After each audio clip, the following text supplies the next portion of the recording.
আসসালামু আলাইকুম। এটিএম এগ্রোর পক্ষ থেকে সবাইকে জানাই আন্তরিক শুভেচ্ছা। আশা করি সবাই ভালো আছেন। ভিউয়ার্স, এটা আমার শশার প্রজেক্ট।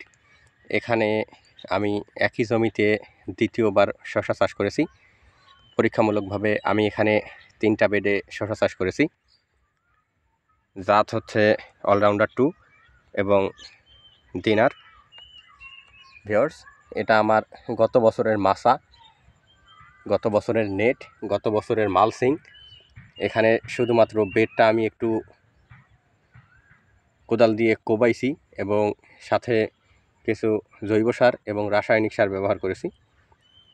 তাছাড়া গত বছর থেকে এখানে কোনো প্রকার চাষ করা হয় নাই। একই রকমভাবে এই বেড এরকমই করা ছিল গত বছর থেকেই, এভাবেই চাষ করতেছি। তো আপনাদের দেখাই, এই যে শশায় দেখেন পাতা কিভাবে খেয়ে ফেলেছে। একটা গাছেই আমি এরকমটা লক্ষ্য করলাম। গতকালকেও গাছ ভালো ছিল, এখানে মনে হচ্ছে যে ছত্রাক অ্যাটাক করছে। তো গতকালকে আমার এখানে একটু ঝড় বৃষ্টিও হয়ে গেছে, বাতাসের কারণে অনেক গাছ হেলে পড়ছে।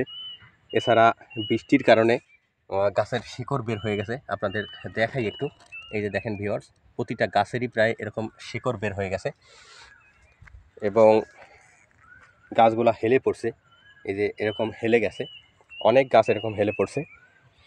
যেহেতু বৃষ্টির সময়, অতিরিক্ত ঠান্ডার সময় যখন কুয়াশা শুরু হয়, ওই সময়টাতে ডাউনি মিল্ডিউ বা শশার যেসব রোগ হয়ে থাকে সেটা বেশি পরিমাণে অ্যাটাক করে থাকে যখন অতিরিক্ত কুয়াশা পড়ে সেই সময়টাতে। আবার এই টাইমে, এই সময়ে যারা শশা চাষ করেছেন তারা একটা জিনিস লক্ষ্য করবেন যে বৃষ্টির সময়ে যখন এরকম বৃষ্টি হয়, বৃষ্টির সময়টাতে প্রচুর পরিমাণে বিভিন্ন রকম ছত্রাক, এছাড়া পোকামাকড়ের আক্রমণ হয়ে থাকে অতিরিক্ত পরিমাণে। তো যার কারণে আমাদের একটু সতর্ক থাকতে হবে যেন কোনো কারণে অসতর্কতাবশত শশার জমিতে যেন কোনো প্রকার ছত্রাক বা কোনো পোকা যেন অতিরিক্ত পরিমাণে আক্রমণ করে না ফেলে, তাহলে ওখান থেকে ঘুরে দাঁড়ানো কষ্ট হয়ে যাবে। আর শশার ক্ষেত্রে দেখা যায় যে শশা যখন ধরা শুরু হয়ে যায়, ওই সময়টাতে আপনি অতিরিক্ত পরিমাণে কীটনাশক, ছত্রাকনাশক বা ভিটামিন কোনো কিছুই আপনি ওই টাইমটাতে অতিরিক্ত পরিমাণে স্প্রে করতে পারবেন না। এই সময়ে শশার গাছ প্রস্তুত করার সময়, এই সময়ে আপনি যে কোনো জিনিস অতিরিক্ত প্রয়োজনে আপনি ব্যবহার করতে পারবেন। যেমন আপনি ছত্রাকনাশক 2-3 দিন পর পর স্প্রে করতে পারবেন, বা যদি মনে করেন যে কীটনাশক আপনি 2-3 দিন পর পর স্প্রে করবেন, কোনো প্রকার সমস্যা নাই। কিন্তু যখন দেখা যাবে যে শশার ফুল ফোটা শুরু হয়ে গেছে বা ফল সেট হয়ে গেছে, সেই সময়টাতে যদি আপনি অতিরিক্ত পরিমাণে স্প্রে করেন, সেক্ষেত্রে দেখা যাবে যে আপনার জমিতে মৌমাছি আসবে না বা পরাগায়নের সমস্যা হচ্ছে, এরকমটা হয়ে যাবে। বা দেখা যাবে যে ফল টিকতেছে না, মানে বিভিন্ন রকম সমস্যা ওই সময়টাতেই দেখা যাবে যদি আপনি অতিরিক্ত কোনো কিছু ব্যবহার করেন। যার কারণে আমি মনে করি যে শশার গাছ আপনি একদম এই টাইমটাতে, যেমন 30-35 দিনের মধ্যে আপনি আপনার শশার গাছকে প্রস্তুত করে ফেলবেন। আপনি ওই গাছ থেকে পরবর্তী 60 দিন বা 50 দিন বা 40 দিন হোক, এখান থেকে আপনি ফল সংগ্রহ করবেন, সেটার জন্য আপনি প্রস্তুত করে নেবেন এই সময়টাতে, এই 30-35 দিনে। যদি এই সময়ে যদি আপনি আপনার গাছকে প্রস্তুত করে নিতে না পারেন ফল সংগ্রহের জন্যে, তাহলে দেখা যাবে যে আপনি সেখান থেকে কোনো প্রকার প্রফিটই পাবেন না বা লাভ হওয়ার সম্ভাবনা খুবই কম, যদি আপনার উৎপাদন কম হয়।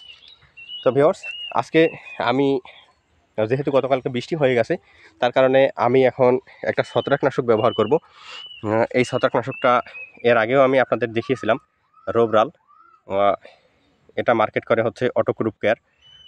আপনারা দেখেন ভিউয়ার্স, রোবরালটা খুবই কার্যকরী একটা ছত্রাকনাশক, যেটা আমি এর আগে ব্যবহার করে খুবই ভালো ফল পেয়েছি।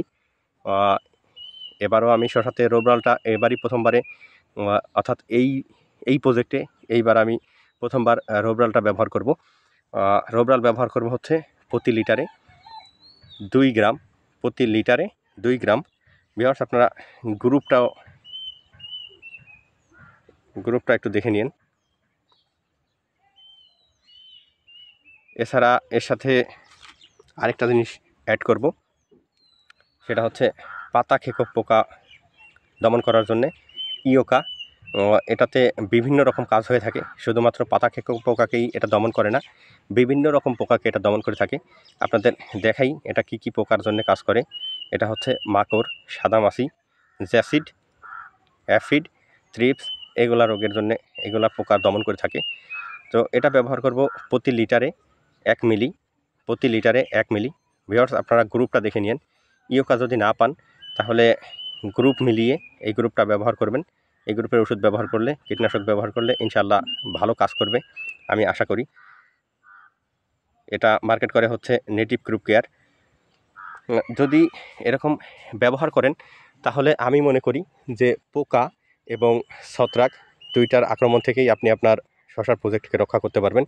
আমি এখানে অল্প পরিমাণে করেছি এটা পরীক্ষামূলকভাবে, যে একই জমিতে দ্বিতীয়বার শশার গাছের গ্রোথ কেমন হয়। অনেকেই বলে থাকে যে একই জমিতে শশার গাছের গ্রোথ ভালো হয় না। আজকে হচ্ছে শশার গাছের বয়স হচ্ছে 18 দিন। দেখেন ভিউয়ার্স গ্রোথ কি, একদম হাই লেভেলের গ্রোথ গাছের, প্রতিটা গাছেরই একই রকম গ্রোথ। এছাড়া আজকে 18 দিনেই স্ত্রী ফুল দেখা যাচ্ছে। ইনশাল্লাহ আমার কাছে মনে হচ্ছে যে 35, যদি শুরুতেই যদি ফল সেট হয়ে যায় তাহলে 35 দিন সর্বোচ্চ 40 দিনের মধ্যেই আমি এখান থেকে ফল হারভেস্ট করতে পারবো। তো অবশ্যই আপনারা সঙ্গেই থাকবেন। আমি আমার এই চ্যানেলে আমার এই প্রজেক্টের বা কখন কি হয় সব বিষয়ে ভিডিও দেওয়ার চেষ্টা করবো ইনশাআল্লাহ। আসসালামু আলাইকুম ওয়া রাহমাতুল্লাহ।